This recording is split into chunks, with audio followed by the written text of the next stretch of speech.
5 etika penting yang harus dijaga saat terjebak macet. Pernahkah kamu merasa emosi saat terjebak macet yang tidak bergerak sama sekali? Klakson bersahutan, pengemudi menyerobot jalur, bahkan ada yang sampai cekcok di tengah jalan. Padahal, kalau semua orang paham etika berkendara, macet bisa terasa lebih manusiawi dan tertib. 1. Jangan serobot jalur. Bayangkan ini, kamu sudah sabar menunggu di jalurmu, tapi tiba-tiba ada kendaraan yang menyerobot dari kanan, memotong jalan tanpa aba-aba. Rasanya kesal, bukan? Jangan sampai kamu jadi bagian dari masalah ini. Tetaplah berada di jalurmu dan hargai antrian. Mengapa penting? Serobot jalur hanya memperparah macet dan meningkatkan risiko kecelakaan. Dengan mengikuti jalur, kamu membantu arus lalu lintas tetap bergerak, meski perlahan. 2. Beri jalan untuk kendaraan prioritas. Pernahkah kamu melihat ambulans terjebak di tengah kemacetan, berjuang melawan waktu untuk menyelamatkan nyawa?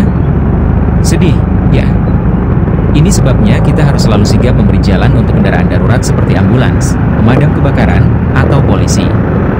Jika mendengar sirine, segera arahkan kendaraanmu ke sisi kiri dan beri ruang.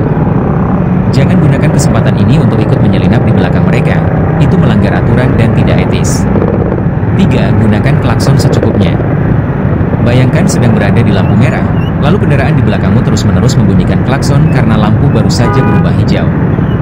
Padahal, kamu butuh beberapa detik untuk mulai melaju. Rasanya stres, kan? Gunakan klakson hanya saat benar-benar dibutuhkan, seperti untuk memperingatkan bahaya. Hindari klakson berlebihan yang hanya memperkeruh suasana dan membuat pengendara lain merasa tertekan. 4. Hindari blokir persimpangan. Sebuah persimpangan macet total karena pengendara memaksa masuk meskipun arus di depan belum bergerak. Hasilnya, semua jalur terblokir dan kemacetan semakin parah. Saat mendekati persimpangan, pastikan jalur di depan benar-benar kosong sebelum melintas. Jika belum memungkinkan, tunggu di belakang garis. Ini adalah bentuk disiplin yang sederhana namun berdampak besar. 5. Sabar dan tetap tenang. Kemacetan seringkali membuat kita merasa terjebak dan frustrasi. Tapi, pernahkah kamu mencoba melihat sisi positifnya?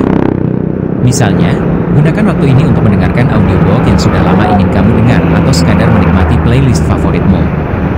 Kendalikan emosi dan tetap fokus pada tujuan akhir, keselamatan.